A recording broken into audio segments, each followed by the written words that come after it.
গতকালকে চট্টগ্রামের সুরায়া নামে একটা 9 বছরের বাচ্চা মারা গেছে আপনার হামের কারণে আর কি। তো আসলে কি যে 475 জন বাচ্চা এখন পর্যন্ত মারা গেছে, তো আমি বলছি যে এটা হচ্ছে সরকারি হিসাব, এর বেশি মারা গেছে বাচ্চা। এখন যদি হিস্ট্রিটা একটু বলতে যাই, খুবই প্যাথেটিক। প্যাথেটিক কেমন দেখেন, যে মানলাম যে আওয়ামী লীগ সরকারের দোষ, তারপরে হচ্ছে ইউনূস সরকারের দোষ, টিকা ছিল না, তারা এসে টিকা পায় নাই, কিন্তু হসপিটাল ব্যবস্থাপনা বর্তমান যেটা, সেটাও কি এই সরকার করতে পারতেছে না? মানে আপনার অক্সিজেনের একটা নল নষ্ট, হ্যাঁ, একটা হসপিটালে, স্বনামধন্য হসপিটাল, হসপিটালটার নাম আমার মনে নাই এই মুহূর্তে, একটা স্বনামধন্য হসপিটাল সরকারি, ওইখানে আপনার 12টা ভেন্টিলেশন আছে যে আপনার অক্সিজেন দেয়, যেটা আপনার ওইটার আপনার নলটা ছিল না। তো ডাক্তার বা তারা বলছে, কর্তৃপক্ষ বলছে যে এই নলটা নিয়ে আসেন, তাহলে ওরা আমরা অক্সিজেনটা দিতে পারবো। ওই লোক হচ্ছে একজন ফটোগ্রাফার, আই মিন একটা দোকানে চাকরি করে, তার শখের একটা ক্যামেরা ছিল, সেটা সে বিক্রি করে দিয়ে, মানে বিক্রি করতে করতে ওই নলটা কিনে আনতে, চিন্তা করেন সরকারি হসপিটালের নল কিনে আনতে হবে, হ্যাঁ, আপনাকে সেবা নিতে গেলে। এনে বাচ্চাটাকে আল্লাহ নিয়ে গেছে। তো কান্না, হ্যাঁ, কারে বলবেন আপনি?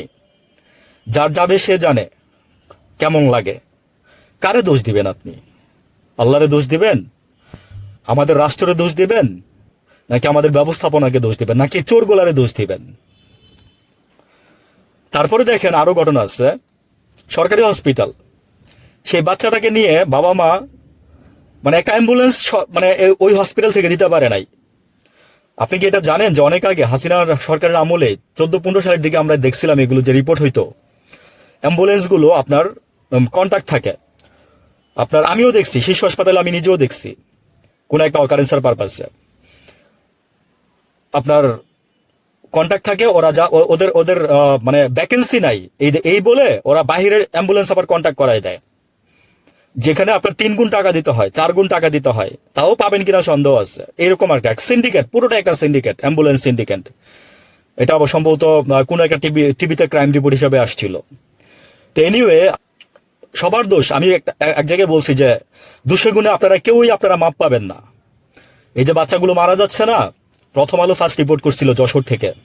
প্রথম আলোর অনেক দোষ না? প্রথম আলো রিপোর্ট করছিল, কারোর পক্ষ নিয়ে কথা বলতেছি না। দেশের ভাই, বাচ্চাগুলো যে মারা যাচ্ছে, 475 জন বাচ্চা, এই প্রাদুর্ভাবটা তো আজকে থেকে না, হামের আরো আগে থেকে।